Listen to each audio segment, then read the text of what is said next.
Welcome to Manna at the Tap, a podcast from Tapestry Ministries. Each episode reflects on a daily Bible reading from the Revised Common Lectionary. I'm Jennifer, a fellow traveler on a spiritual journey with the Tapestry community. We call the daily Bible reading our spiritual manna. It nourishes our souls, fostering spiritual growth and transformation as we share insights and interpretations that enrich our spiritual lives. The lectionary reading for Monday, May 5th, 2025, is from the New Testament book of Acts. This book is a series of vignettes that tell us about the lives of key apostles immediately after Jesus' ascension. The book of Acts is like a series, and each of the vignettes is like an episode in the series. The series was written by Dr. Luke, who also authored the Gospel of Luke. One of the main characters in this series is Saul of Tarsus. He became a leader in the early years following Jesus' death. Saul is one of the people in the biblical narrative who experiences a name change along the way. So in other stories, you might hear him referred to as Paul.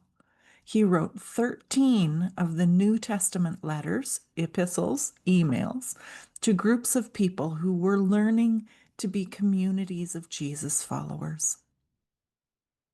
If you want to read along with today's story, you can find it in Acts chapter 9 from verse 19b to 31, which lands us right in the middle of the story. So let me give you a little bit of context. In the early years after Jesus died, rose again, ascended to heaven, people were being changed, transformed because of their relationship with Jesus and the Jesus following community that was growing and growing. In one day, 5,000 people joined the movement of Jesus followers. That was just one of the days. The life-giving Spirit of God was present and active in their lives. Many people were healed, and significant decisions were being acted on about providing care and nurture for orphans and widows. This movement of Jesus followers, their actions, their teachings, caught the attention of the religious authorities and political leaders in Jerusalem, and not in a good way. One of those angry religious leaders was Saul, who set out to persecute and destroy the followers of Jesus. Saul would forcefully enter the gatherings of the Jesus followers and drag women and men off to prison. Despite persecution, or I think some would say because of the persecution, the way of Jesus spread. Damascus, which is in Syria, north of Jerusalem, a 6-day walk, already had a strong gathering of Jesus followers. Well, Saul continued to breathe murderous threats against the followers of Jesus, and then went to the religious leaders to get letters of permission so that he could gather up the followers of Jesus in Damascus and haul them back to Jerusalem to throw them in jail. As Saul traveled to Damascus, he had a life-changing experience where the ascended Jesus stopped Paul in his tracks, confronted Saul's persecution, changed Saul's heart and mind, and introduced Saul to the family of Jesus' followers, which is where our story picks up today. The change in Saul's life was so complete, the turnaround so entire, that while Saul had intended to persecute the followers of Jesus in Damascus, he now joined them in proclaiming that Jesus is the Son of God. Saul became more and more capable in telling the good news of Jesus, proclaiming that Jesus is the Son of God. And he was accompanied by, helped by God in telling the story of Jesus. In a great twist, Saul now becomes the target of persecution and the target of a plot to kill him by his former allies. The religious leaders guarded the Damascus city gates so that Saul wouldn't be able to escape. But the followers of Jesus carefully bundled him up and lowered him in a basket from an opening in the city wall.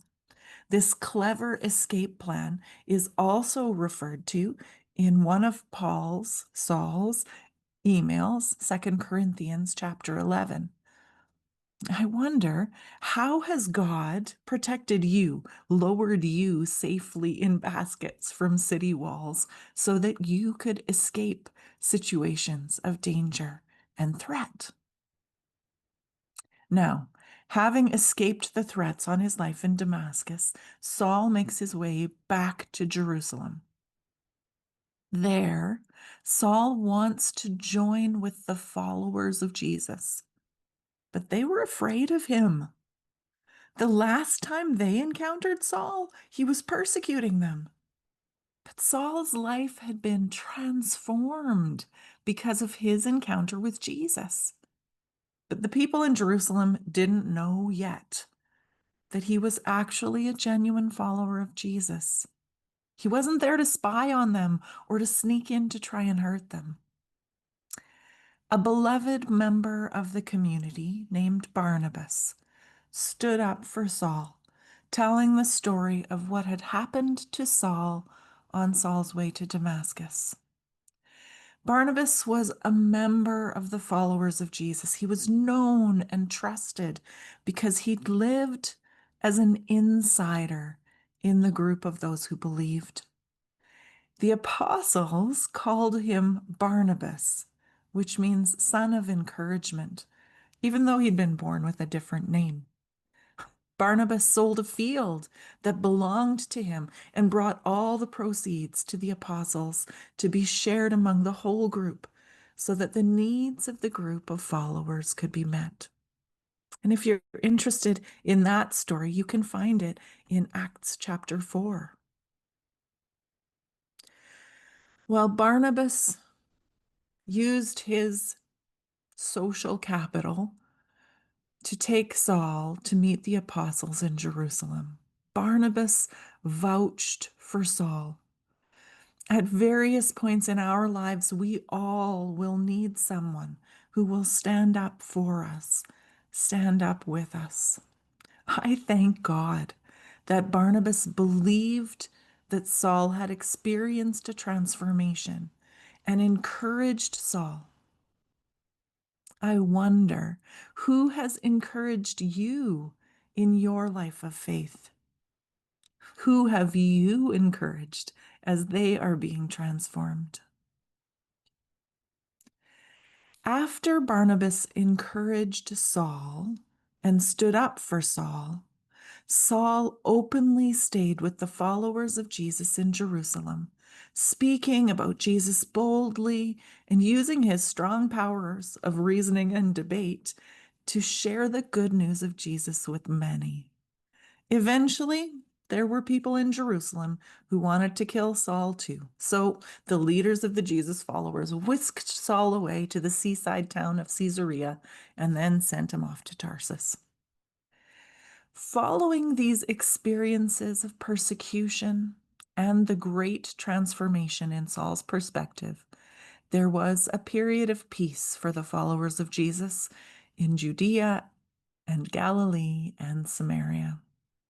They lived in the respect of the Lord and in the encouragement of the life-giving Spirit, and they increased in numbers. If you'd like to hear more of Saul or Paul's story, please join us tomorrow, May 6th, 2025, when Paul reflects on his encounter with God that started the big transformation in his life. And as always, we'd love it if you would subscribe to the Tapestry Ministries channel. It helps these stories reach more people when you subscribe and like and share. So please take a moment to respond to this video in the ways that YouTube best understands. Have a blessed day.